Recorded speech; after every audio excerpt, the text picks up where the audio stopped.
মাত্র ৩০ সেকেন্ডেই প্রেসার কুকারে তৈরি করে ফেলুন মজাদার ঝাল ঝাল ভাপা পিঠা। আসসালামু আলাইকুম এভরিওয়ান, আশা করি সবাই অনেক ভালো আছেন। আপনাদেরকে আমন্ত্রণ জানাচ্ছি নতুন আরেকটি ভিডিওতে। আমি আজকে আপনাদের সাথে শেয়ার করব ঝাল ঝাল ভাপা পিঠা রেসিপি। তো মিষ্টি ভাপা পিঠা তো অনেকেই খেয়েছেন, তো আমি আজকে আপনাদেরকে ঝাল ভাপা পিঠা কীভাবে তৈরি করতে হয় মাত্র 30 সেকেন্ডেই প্রেসার কুকারের মাধ্যমে তা আজকে আমি আপনাদের সাথে শেয়ার করব। তো প্রথমে আমি প্রেসার কুকারের হাফ মানে অর্ধেক পানি দিয়ে দিলাম, দিয়ে মুখটা লক করে দিলাম। এবার আমি এই ফানেলটা যেদিক দিয়ে প্রেসার কুকারের ভাপটা বের হয় ওখানে বসিয়ে দিলাম। তো দেখুন এবার ফুল একদম ভাপটা বেরিয়ে যাচ্ছে। ঠিক এখানেই দিয়ে কিন্তু প্রেসার কুকারের এই ভাপটা দিয়েই কিন্তু আমার পিঠাটা তৈরি করতে হবে। তো প্রথমে আমি এখানে নিয়ে নিলাম চালের গুঁড়ো, তো দিয়ে দিলাম পরিমাণ মতো লবণ। এবার নর্মাল যে ঠান্ডা পানি রয়েছে ওই ঠান্ডা পানি দিয়ে আমি এখানে যে ডোটা ওটা তৈরি করে নিব, চালের ভাপা পিঠা তৈরির যে চালটা। তো এখানে পানি দিয়ে এবার আমি হাত দিয়ে এভাবে অনেকক্ষণ মথে নিব। তো এই চালের গুঁড়াটা আমি গুটি গুটি একরকম হয় ওরকম করে নিব।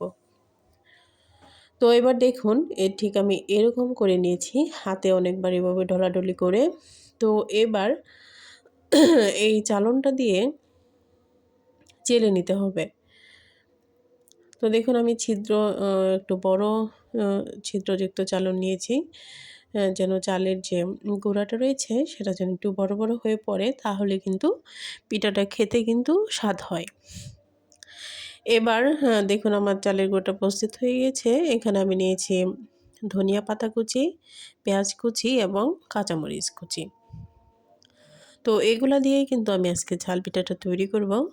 তো এবার আমি ভর্তাটা তৈরি করে নিব। তো এখানে পেঁয়াজ কুচি, কাঁচামরিচ কুচি, পরিমাণ মতো লবণ দিয়ে খুব ভালোভাবে চটকিয়ে নিব।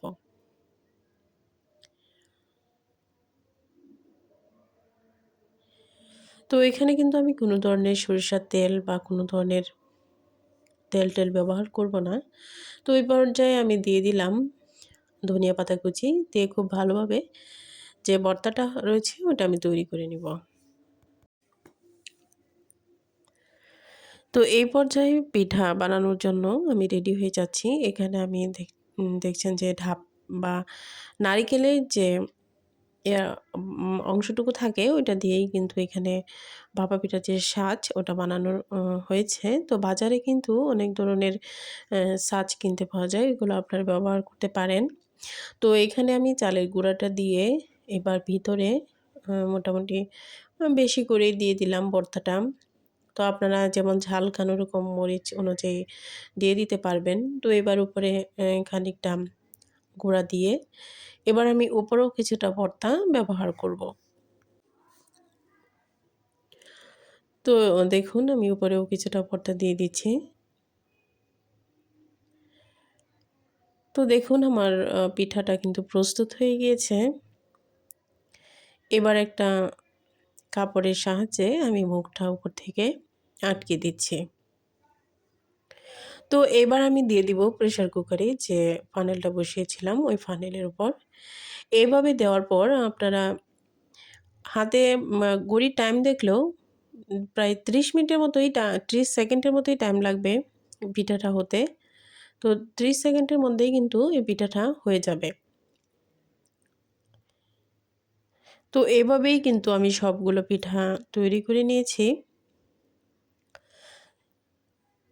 তো আপনারা চাইলে কিন্তু খুব সহজেই এবং খুব ইজিলি কিন্তু ওই পিঠাটা তৈরি করে নিতে পারবেন প্রেসার কুকারের মাধ্যমে। তো আমার ভিডিও যদি আপনাদের কাছে ভালো লাগে অবশ্যই লাইক করবেন, সাবস্ক্রাইব করবেন এবং কমেন্টে জানিয়ে যাবেন। তো দেখুন আমার পিঠাগুলো কিন্তু হয়ে গিয়েছে। তো অনেক মজাদার ঝাল ঝাল এই পিঠাটি আপনারা বাসায় তৈরি করে খেতে পারবেন খুব সহজেই, এবং যাদের ডায়াবেটিস রয়েছে মিষ্টি পিঠা খেতে পারেন না তারাও কিন্তু এভাবে ঝাল ঝাল পিঠা খেয়ে নিতে পারেন। তো কেমন হয়েছে জানাবেন।